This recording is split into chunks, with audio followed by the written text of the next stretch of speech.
বিসমিল্লাহির রহমানির রহিম। আসসালামু আলাইকুম ওয়া রাহমাতুল্লাহি ওয়া বারাকাতুহু। আল হিকমা তদবির হসপিটাল চ্যানেলের সম্মানিত দর্শক ও শ্রোতাবৃন্দ, আশা করি আপনারা সকলেই ভালো আছেন। আমি আপনাদের দোয়ার বরকতে সৃষ্টিকর্তা মহান প্রভু রব্বুল আলামিনের খাস রহমতে ভালো আছি, আলহামদুলিল্লাহ। আজ আমি আপনাদের খেদমতে অত্যন্ত প্রয়োজনীয় একটি আমলের উপরে আলোচনা করব ইনশাআল্লাহ। তো আশা করি আপনারা ভিডিওটি শুরু থেকে শেষ পর্যন্ত দেখবেন এবং শুনবেন, অবশ্যই বুঝতে পারবেন।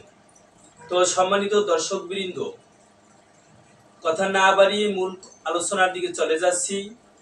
আমি এর আগেও শিশুদের অতিরিক্ত কান্না সংক্রান্ত আমার এই উক্ত চ্যানেলে একটি ভিডিও আপলোড করেছি। দেখা যায় অনেক সময় অনেকে যে আয়াতে কারিমা পাঠ করার জন্য বলেছি বা যে নিয়ম বলেছি অনেকেই পারে না। তো আজকে আপনাদের খেদমতে শিশু বাচ্চাদের অতিরিক্ত কান্না, অথবা দেখা যায় এমন কিছু শিশু বাচ্চা অনেক সময় অনেকে আসে বা বলে যে হুজুর সর্বক্ষণিক বাচ্চাটি কান্না করতে থাকে। এক্ষেত্রে আপনারা নিজেরাই শিশু বাচ্চাটির কান্না বন্ধের ক্ষেত্রে কোরআনুল কারিমের উক্ত পবিত্র বরকতপূর্ণ কোরআনুল কারিমের আমলটি করতে পারবেন। যে কোনো কেউ করতে পারবেন, সেক্ষেত্রে কোনো ইমাম মুয়াজ্জিন কারো কাছে না গেলেও হবে যদি আপনি পারেন। আর এমন একটি আমল আপনাদেরকে বলবো, উপহার দেব, যে আমলটা একজন মুসলমান হিসেবে সকলেরই পারা জানা থাকা জরুরি বা পড়তে পারা উচিত। তো যাই হোক, আমলটি হলো সূরা ফাতিহা একবার পাঠ করবেন।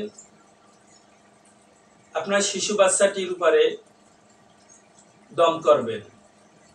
এরপরে 4 কুল একসাথে,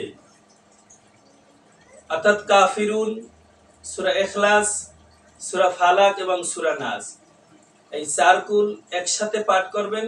বাচ্চার উপরে একটি দম করবেন, ফেইজের উপরে মাথা সহকারে, অথবা মাথা থেকে এরকম ভাবে, আমি আপনাদেরকে প্র্যাকটিক্যাল দেখাই দিলাম, এইভাবে দম করবেন।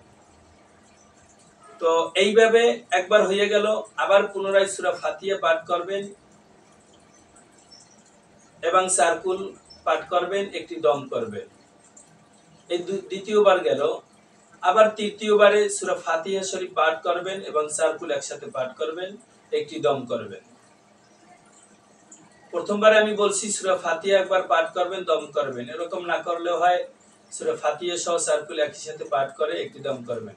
এইভাবে উক্ত বরকতপূর্ণ কোরআনুল কারিমের আমলটি কয়েকদিন করলেই আপনার শিশু বাচ্চাটি অতিরিক্ত কান্না করা সংক্রান্ত সমস্যা দূর হয়ে যাবে ইনশাআল্লাহ।